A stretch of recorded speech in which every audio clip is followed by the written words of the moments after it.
Hello everyone. तो हमारा next topic है जॉइंट वेंचर। भाई जॉइंट वेंचर क्या होता है?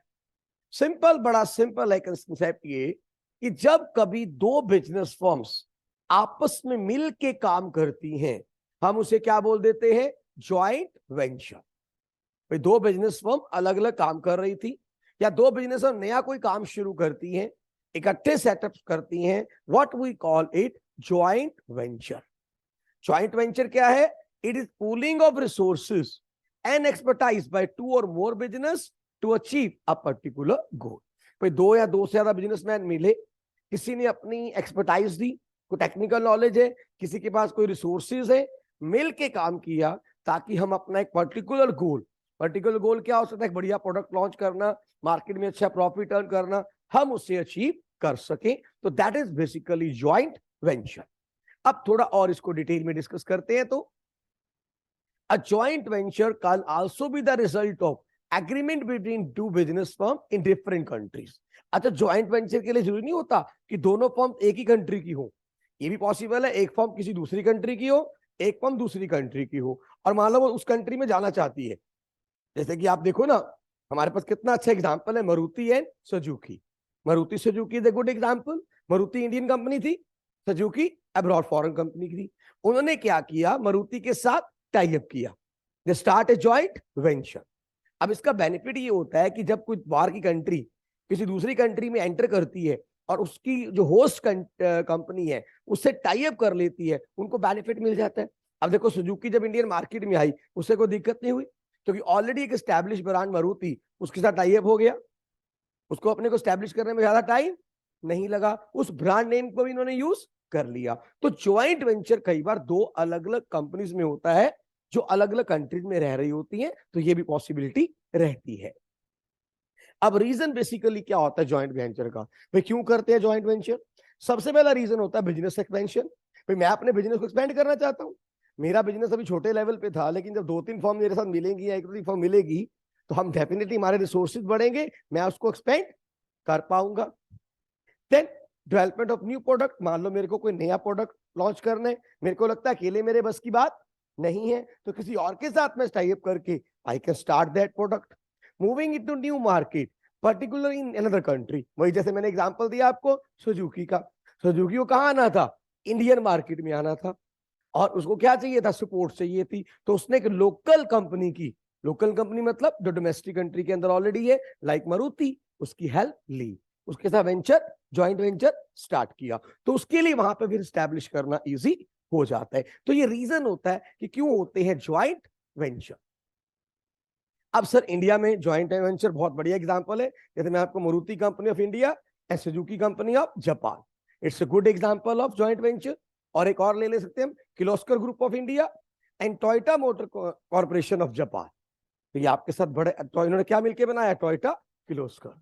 यानी कि दोनों अलग अलग कंपनीज हैं, अलग अलग कंट्रीज की, they can tie up and start their business easily. Clear my dear? Got it? बात समझ आई मेरी यहां तक? अब सर आगे चलते हैं कि ज्वाइंट वेंचर की फॉर्मेशन कैसे होती है। देखो, सबसे पहला सिस्टम होता है transfer of business to new company. भाई मान लीजिए एक ऑलरेडी कंपनी काम कर रही थी, आपके साथ कोई दूसरी कंपनी स्टार्ट करना चाहती है, तो आपने क्या किया? अपने कुछ शेयर्स उसको इश्यू कर दिए, उसने आपके शेयर्स लिए, and we can start with the joint venture. पहला तरीका तो ये हो सकता है कि आपने क्या किया? Transfer of business to new company. आपका ऑलरेडी बिजनेस चल रहा है, आपने नई कंपनी को अपने साथ मिला लिया, अपने शेयर उसको सेल कर दिए। One way is this. Second way क्या हो सकता है? Second way is this, new joint venture company. दोनों कंपनी बिल्कुल नहीं है, मार्केट में आई, आपने अपने शेयर्स डाले, अपना अपना कंट्रीब्यूशन किया, और एक नया प्रोडक्ट स्टार्ट, एक नया वेंचर स्टार्ट कर दिया। दोनों ही कंपनी यहां पे क्या है? नहीं है, ए एंड बी आल्सो। पहले वाले में क्या था? एक कंपनी ऑलरेडी स्टैब्लिश थी, उसने बी कंपनी को क्या किया? अपने शेयर सेल कर दिए, और वो उसके साथ स्टार्ट कर दिया काम उसने। अब इसमें दोनों ही कंपनी मार्केट में एंटर की, दोनों ही नई कंपनी है, दोनों ने अपने शेयर सब्सक्राइब किए। और फिर आता है तीसरे नंबर पर collaboration of existing Indian company with other party. भाई ऑलरेडी हमारी एक कंपनी इधर काम कर रही है, दूसरी कंपनी उधर काम कर रही है, दोनों ही अलग अलग है। वही मारुति और सुजुकी वाला एग्जांपल देखो, पहले वाले केस में क्या था, एक कंपनी एग्जिट कर रही थी, दूसरी कंपनी एग्जिस्ट नहीं कर रही थी, वाई और आपके साथ वेंचर स्टार्ट कर दिया। अब एक कंपनी दूसरी कंट्री में काम कर रही है, एक कंपनी इस कंट्री में काम कर रही है, दोनों ने मिलके एक नया वेंचर स्टार्ट कर दिया। Collaboration of existing Indian company with the other party, जैसे वही हमने एग्जांपल किसका लिया, मारुति का। मारुति ने किसके साथ कोलैबोरेशन किया, दैट इज द सुजुकी। अब जो अदर पार्टी होती है उसके दो तरीके हो, they may take up share of the company through payment in cash, वो उसके शेयर्स भी खरीद सकती है या अपने शेयर लेके भी आ सकती है। Is it clear? अब सर चलो ये तो हो गया फॉर्मेशन। अब आता है types of joint venture. Sir कितनी तरह का जॉइंट वेंचर होता है? इसमें सबसे पहले आता है सीजेवी। सीजेवी क्या है? Contractual joint venture. Under this type of joint venture a new jointly owned entity is not created, there is only an agreement to work together। यहां पे कोई न्यू एंटिटी क्रिएट नहीं हुई है, सिर्फ हमने एग्रीमेंट किया मिलके काम करेंगे। इसका बड़ा अच्छा एग्जांपल होता है फ्रेंचाइजी। मान लो मैं अभी किसी अच्छे ब्रांड की, मान लो करियर लॉन्चर की मैं फ्रेंचाइजी ले लेता हूं, तो ये क्या होगा? Contractual joint venture. इसमें हमारा आपस में कॉन्ट्रैक्ट होगा। मैं करियर लॉन्चर का क्या यूज करूंगा? नेम यूज करूंगा, उनके बनाए हुए नोट्स यूज करूंगा, वो क्या यूज करेंगे? मेरा सेटअप। इंफ्रास्ट्रक्चर कौन प्रोवाइड करने वाला है? मैं। क्लासरूम कौन प्रोवाइड करने वाला है? मैं। तो हमारा आपस में ये एक एग्रीमेंट हो गया, कॉन्ट्रैक्ट हो गया। कुछ चीजें मैं प्रोवाइड कर रहा हूं लाइक इंफ्रास्ट्रक्चर, टीचर्स, और कुछ चीजें वो प्रोवाइड कर रहे हैं लाइक नोट्स, देयर नेम। तो इसको हम क्या बोल देते हैं? Contractual joint venture. इसमें क्या हुआ सर, जो पार्टीज हैं वो कहीं भी ऑनरशिप शेयर नहीं हो रही है। मतलब अपनी बिल्डिंग का मैं ऑनर हूं, करियर लॉन्चर अपने ब्रांड का वो ऑनर है, हमने कहीं ऑनरशिप शेयर नहीं की। हमने सिर्फ क्या किया, हमने कुछ एग्रीमेंट किया, कुछ मैंने उनका नाम यूज किया, उन्होंने मेरा जगह यूज की, लाइक दैट। उसे फ्रेंचाइजी जो रिलेशनशिप होता है, it is a good example of contractual joint venture. अब इसके की एलिमेंट्स क्या होते हैं? सबसे पहले, टू और more parties have a common intentions of running a business venture. उनका एक मानना है कि हमें कॉमन बिजनेस वेंचर रन करें। अब देखो ना, ऑल ओवर इंडिया में जगह जगह करियर लॉन्चर के इंस्टीट्यूट खुले हुए हैं, बुल्सआई के खुले हुए हैं, आकाश के खुले हुए हैं, यानी वो आपस में मिलकर क्या कर रहे हैं? कॉन्ट्रैक्ट हो रहा है, and they start like this. Each party bring some input, दोनों पार्टी कुछ इनपुट लेके आएंगे। जैसे कि करियर लॉन्चर क्या लेके आया? अपने नोट्स, अपना नाम, समझ आ रही है? और मैं क्या लेके आया? अपने एसेट्स, अपने बिल्डिंग, अपने टीचर्स में भी। Both parties exercise some control on the business venture, दोनों का बिजनेस में कुछ कंट्रोल होता है, किसी का भी 100% कंट्रोल। अब उनका कंट्रोल किस पे है भाई? नाम हमारा चलेगा, नोट्स हमारे चलेंगे। मेरा कंट्रोल क्या है? बस वो क्लासेस का टाइम मेरे अकॉर्डिंग हो सकता है, टीचर में भी मेरे अकॉर्डिंग हो सकते हैं। Then the relationship not a transaction to transaction relationship but has a character of relatively longer duration. ऐसा नहीं कि ये ट्रांजैक्शन टू ट्रांजैक्शन रिलेशनशिप है, it is a longer relationship. मान ले फ्रेंचाइजी 2 साल के लिए, 10 साल के लिए हमने ली, it will be what? Longer. And mind one thing, दोनों में से किसी को भी ऑनरशिप राइट नहीं मिल रहा, कोई सेपरेट एंटिटी क्रिएट नहीं हो रही है। Clear everybody? अब सेकंड इसमें आता है next one, that is the equity based joint venture, EJV. अब इसमें क्या मेरे बच्चे? इसमें एक सेपरेट बिजनेस एंटिटी क्रिएट होगी, जॉइंटली ऑन्ड बाय 2 और मोर पार्टीज। अब यहां ओनरशिप राइट मिलने वाला है, 2 या 2 से ज्यादा पार्टी ने मिलकर एक वेंचर स्टार्ट किया। अब यहां पे एक सेपरेट बिजनेस एंटिटी क्रिएट हो गई और दोनों का उसमें ऑनर है, एक एग्रीमेंट हुआ। और सर ये आपकी जैसे वेरी कर सकती है, may be partnership form, may be trust, may be limited liability partnership, ये सब इसके एग्जांपल हो सकते हैं। जैसे कि हम मारुति सुजुकी का बात ही करें, दोनों क्या बन गए? पार्टनर बन गए। एक सेपरेट एंटिटी क्रिएट हो गई, मारुति अलग है, सुजुकी अलग है, और मारुति सुजुकी अलग है। समझ आ रही है मेरी बात? अब इसके की एलिमेंट्स क्या है सर? सबसे पहला की element, sir there is an agreement to either create a new entity और for one of the party to join into ownership of an existing entity. तो यहां तो एक नई एंटिटी क्रिएट होगी या दोनों में से कोई एक पार्टी ज्वाइन करेगी एग्जिस्टिंग ऑन उस एंटिटी की ऑनरशिप को। मतलब ये भी हो सकता है कि मैं आपकी कंपनी को शेयर खरीद लूं और मैं भी ऑनर बन जाऊं। एक तो ये है कि आपकी अपनी बिजनेस चल रहे हैं, आपका अपना बिजनेस चल रहा है, ए और बी अलग अलग काम कर रहे हैं, मिलकर नया एक बिजनेस शुरू कर दिया, ए बी क्या सी नए नाम से। शायद ये भी हो सकता है एक चल रहा था बिजनेस, बी ने ए के शेयर्स खरीद लिए और उसके साथ इकट्ठे काम करना शुरू कर दिया। तो that can be also done. Share ownership by the private parties involve, यहां पे शेयर आपकी ऑनरशिप शेयर होगी। एंड शेयर्ड मैनेजमेंट, मैनेजमेंट भी यहां पे शेयर होगी। और sir responsibility regarding capital investment, other financing, ये भी शेयर होगा। डेफिनेटली जब आप मिलके काम कर रहे हो आपको सब चीजें शेयर करनी पड़ेगी। मैनेज भी मिलके करोगे, फाइनेंस भी इकट्ठे मिलके देखोगे, आपकी जो ऑनरशिप है उसको भी शेयर करोगे, और बाकी जो रिस्पॉन्सिबिलिटीज है कैपिटल इन्वेस्टमेंट से रिलेटेड, फाइनेंसिंग रिलेटेड, वो भी आपको बियर करनी पड़ेगी। क्लियर उत्तर जी? तो ये तो हुआ टाइप्स ऑफ ज्वाइंट वेंचर। अब बात करते हैं फीचर्स क्या है इसकी। Feature number 1, increase resource and capacity. भाई ऑब्वियसली जब दो फर्म्स आपस में मिल गई तो उनके रिसोर्सेस बढ़ेंगे ना, कैपेसिटी बढ़ेगी ना। भाई मान लो एक के पास टेक्निकल नॉलेज है, दूसरे के पास फाइनेंशियल नॉलेज है, तो जब दोनों मिले दोनों के रिसोर्सेस बढ़े, कैपेसिटी बढ़ी। यस और नो? क्लियर है? आगे चलते हैं। Second point, access to new market and distribution network. Definitely सब ज्वाइंट वेंचर होता है, आप नई मार्केट को इजीली एक्सेस कर पाते हो। जैसे मैंने अभी एग्जांपल दिया आपको वही सुजुकी वाला, सुजुकी इंडिया में इजीली एक्सेस कर पाया, क्यों? क्योंकि वेंचर किसके साथ शुरू किया? मारुति के साथ, ऑलरेडी लोकल कंपनी के साथ, तो उसको एंटर करने में कोई दिक्कत नहीं हुई, इजीली आप एक्सेस कर पाए, अपना नेटवर्क आप इजीली एक्सपेंड कर पाए। Then access to technology, definitely sir technology is also very important factor. कई बार हम ज्वाइंट वेंचर करते इसलिए हैं, स्पेशली इंडिया के अंदर, कि हम फॉरेन कंपनी के टाई अप करते हैं। क्यों करते हैं? तो जब वो कंपनीज आएंगी अपने साथ नई लेटेस्ट टेक्निक्स लेके आएंगी और हमें उस टेक्निक के बारे में समझ लग जाएगी, हमें उस पर दोबारा से इनोवेशन करने की जरूरत हम नहीं पड़ेगी, हमें ऑलरेडी लेटेस्ट टेक्निक मिल जाएगी। तो sometime keeping in view this point भी हम लोग क्या करते हैं, ज्वाइंट वेंचर स्टार्ट करते हैं कि फॉरेन कंपनीज आए, लेटेस्ट टेक्निक लेके आए, ताकि हमें उसको डेवलप करने की जरूरत ना पड़े, ऑलरेडी हमें वो टेक्निक्स मिल जाए। देन इनोवेशन, डेफिनेटली जब ज्वाइंट वेंचर होता है तो इनोवेशन के चांसेस बढ़ जाते हैं। देखो एक और एक कहते हैं ना 11 होते हैं। अब दो अलग अलग फर्म्स आपस में मिली, हर एक के अपने अलग अलग आइडियाज से, हर एक मान लो एक जापान में काम कर रही है कंपनी, एक कंपनी इंडिया में काम कर रही है, एक कंपनी चाइना में काम कर रही है, तीनों का अलग अलग सर्कमस्टांस, तीनों की अलग अलग विजन्स है। तो जब आपस में मिलते हैं sometime they come up with so many new ideas और इनोवेशन के चांसेस बढ़ जाते हैं। अच्छा एक चीज और भी होती है, जब ये टाई अप करते हैं ना तो इनके फंड्स बढ़ जाते हैं, तो ये R&D पे खर्चा भी ज्यादा करते हैं। देखो ना मेरी अकेली कंपनी थी, R&D मतलब रिसर्च एंड डेवलपमेंट, तो मैं रिसर्च एंड डेवलपमेंट थोड़ा कम पैसा खर्च कर रहा था, लेकिन आज हम 2-3 बड़ी बड़ी फर्म्स मिल गई, अब हमारा बजट बढ़ गया रिसर्च और डेवलपमेंट के ऊपर। तो जब बजट बढ़ेगा ऑब्वियसली इनोवेशन के चांसेस और ज्यादा बढ़ेंगे, हम नए प्रोडक्ट के साथ और ज्यादा मार्केट में आ पाएंगे।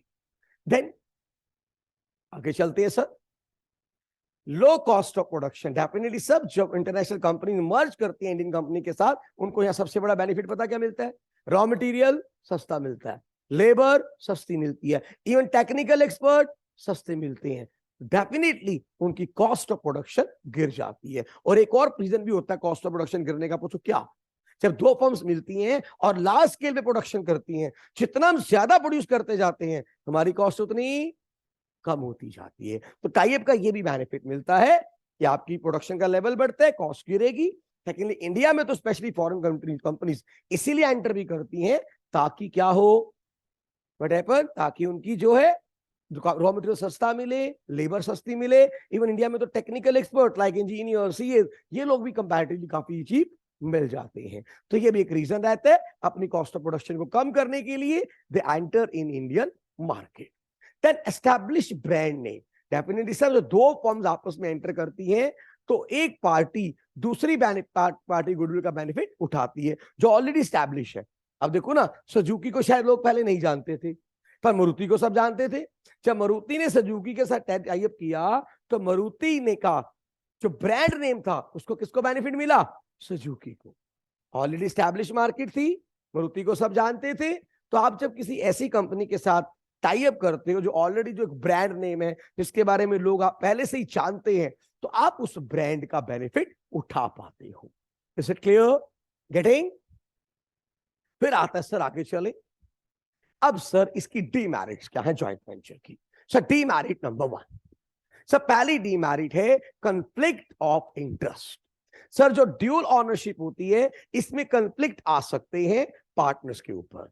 भाई डेफिनेटली देखो, अब एक फर्म जापान की है, एक फर्म इंडिया की है, कई बार उनके आपस में कॉन्फ्लिक्ट आ सकते हैं, may be related to control. वो बोले कि इस चीज को मैं मैनेज करूंगा, इंडियन फर्म का मैं मैनेज करूंगा, तो कहीं ना कहीं कॉन्फ्लिक्ट के चांसेस बढ़ते हैं। जब भी दो एक साथ पार्टी इन्वॉल्व होंगी तो डेफिनेटली कॉन्फ्लिक्ट का चांसेस बढ़ेगा। Risk of loss of trade secret, अगला नुकसान क्या है सर? अब जो दो फर्म्स मिलती हैं, दोनों एक दूसरे को अपनी पूरी बातें बतानी पड़ती हैं, तो कहीं ना आपके ट्रेड सीक्रेट वो दूसरी फर्म के पास चले जाते हैं। और मान लो खुदा ना खास्ता आपकी नहीं बनती है, कल को आपका वेंचर ब्रेकअप हो जाता है, तो आपके ट्रेड सीक्रेट उसके पास चले गए, तो ये भी आपका नुकसान रहता है कि आपके वो जो सारे सीक्रेट हैं, जो टेक्नोलॉजी है, जो ट्रेड सीक्रेट्स हैं, वो आपको उसको डिस्क्लोज करने पड़ते हैं, और उसका में रिस्क कहीं ना कहीं रहता है। फिर लैक ऑफ कोऑर्डिनेशन, से कई बार ये भी होता है कोऑर्डिनेशन नहीं होता पार्टनर्स में, और जिससे प्रॉपर फंक्शनिंग नहीं हो पाती। कोऑर्डिनेशन का मतलब क्या चीज बनानी है, कब बनानी है, क्या प्राइस फिक्स करनी है, कैसे इंप्लॉइज रखने हैं, आपस में पूरा कोऑर्डिनेशन चाहिए ना। तो मान लीजिए दोनों पार्टनर की आपस में कोऑर्डिनेशन नहीं है, तो वो काम टाइमली नहीं हो पाएगा, प्रॉपरली नहीं हो पाएगा, और कंपनी को लॉस हो सकता है। तो कई बार कोऑर्डिनेशन का भी रहता है कि कोऑर्डिनेशन ना होने के कारण जो कंपनी है, जो भी हमारी ये जॉइंट वेंचर है, अच्छे से काम नहीं कर पा। क्लियर बच्चे? तो ये थी demerits of the you can say joint venture. अब आता है हमारा अगला topic, public private partnership, PPP. अब पब्लिक प्राइवेट पार्टनरशिप क्या होता है थोड़ा सा मैं अभी बताता हूं, कल मैं इसको डिटेल में ज्यादा लेके जाऊंगा। नाम से पता लग रहा है पब्लिक प्राइवेट पार्टनरशिप। समटाइम क्या होता है कि गवर्नमेंट के ना बहुत बड़े बड़े प्रोजेक्ट्स होते हैं, जिनके लिए गवर्नमेंट को इन्वेस्टमेंट की जरूरत पड़ती है, और कहीं ना कहीं गवर्नमेंट को टेक्नोलॉजी एक्सपर्ट्स की भी जरूरत पड़ती है। तो गवर्नमेंट क्या करती है, प्राइवेट सेक्टर को इनवाइट करती है कि आप आओ और हमारे साथ पार्टनरशिप करो, और हम इस प्रोजेक्ट को कंप्लीट करेंगे। और इसको हम टेक्निकली क्या बोल देते हैं, पब्लिक प्राइवेट पार्टनरशिप। जैसे देखो, जब गवर्नमेंट ने बड़े बड़े डैम्स बनाने होते हैं, ब्रिजेस बनाने होते हैं, रोड्स बनानी होती है, तो गवर्नमेंट को सबसे बड़ी प्रॉब्लम क्या होती है? गवर्नमेंट का फंड्स की कमी है, गवर्नमेंट के पास टेक्निकल स्किल की भी कमी है। तो उनको क्या चाहिए, प्राइवेट सेक्टर से पैसा भी चाहिए, और साथ में क्या चाहिए, टेक्निकल स्किल भी चाहिए। तो फिर वो क्या करते हैं, प्राइवेट सेक्टर को इनवाइट करते हैं इन प्रोजेक्ट को कंप्लीट करने के लिए, और इसीलिए होती है पब्लिक प्राइवेट पार्टनरशिप।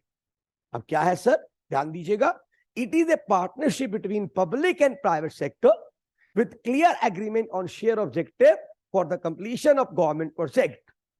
इसका मकसद क्या है, पब्लिक प्राइवेट पार्टनरशिप हो रही है, एग्रीमेंट होगा, और हमारा मकसद क्या है, गवर्नमेंट के प्रोजेक्ट को कंप्लीट करना है, which is basically for public utilities. And due to shortage of fund, होता क्यों है ये, government alone would not be able to fulfill this demand. To overcome this issue, public private partnership can come into the picture. भाई government को अगर ये project complete करने हैं, सरकार को क्या चाहिए, फाइनेंस चाहिए, टेक्निकल नॉलेज चाहिए, सरकार के पास है नहीं, इसलिए सरकार प्राइवेट सेक्टर को इनवाइट करती है, और पब्लिक पार्टनरशिप एग्जिस्टेंस में आती है, it came into the picture. अब सर थोड़ा सा और इसके बारे में देख लेते हैं। Public private partnership means partnership between public sector and private sector. किस किस चीज में पार्टनरशिप हो रही है, इन financing, in designing and developing infrastructure facilities. भाई आप क्यों कर रहे हो पार्टनरशिप, इंफ्रास्ट्रक्चर को डिजाइन करने में, इंफ्रास्ट्रक्चर को फाइनेंस करने में, इंफ्रास्ट्रक्चर को डेवलप करने में। अब नॉर्मली क्या होता है, private sector contribute money, technical knowledge and managerial experience. भाई प्राइवेट सेक्टर के बाद तीनों चीजें हैं, पैसा भी है, टेक्निकल नॉलेज भी है, और उसको मैनेज करना भी आता है। तो डेफिनेटली प्राइवेट सेक्टर ये सब चीजें प्रोवाइड करता है, और इसीलिए गवर्नमेंट प्राइवेट सेक्टर को इनवाइट भी करती है। अब गवर्नमेंट जो है are building infrastructure through PPP in following areas. सरकार कहां कर रही है ये private public private partnership? Sir transport sector में, रोड्स में, रेलवे, टोल ब्रिजेस के लिए, एजुकेशन में स्कूल कॉलेज यूनिवर्सिटीज को बनाने के लिए, हेल्थ केयर हॉस्पिटल्स वगैरह बनाने के लिए, वेस्ट मैनेजमेंट में, इवन वाटर को कलेक्शन में, ट्रीटमेंट में, डिस्ट्रीब्यूशन में। इवन बड़ा अच्छा एग्जांपल है हमारे पास, ये कुंडली मानेसर हाईवे, अभी आप लोगों को देखा होगा जब जाते हैं हम, जो कुंडली मानेसर एक्सप्रेस हाईवे है 135 किलोमीटर का बना।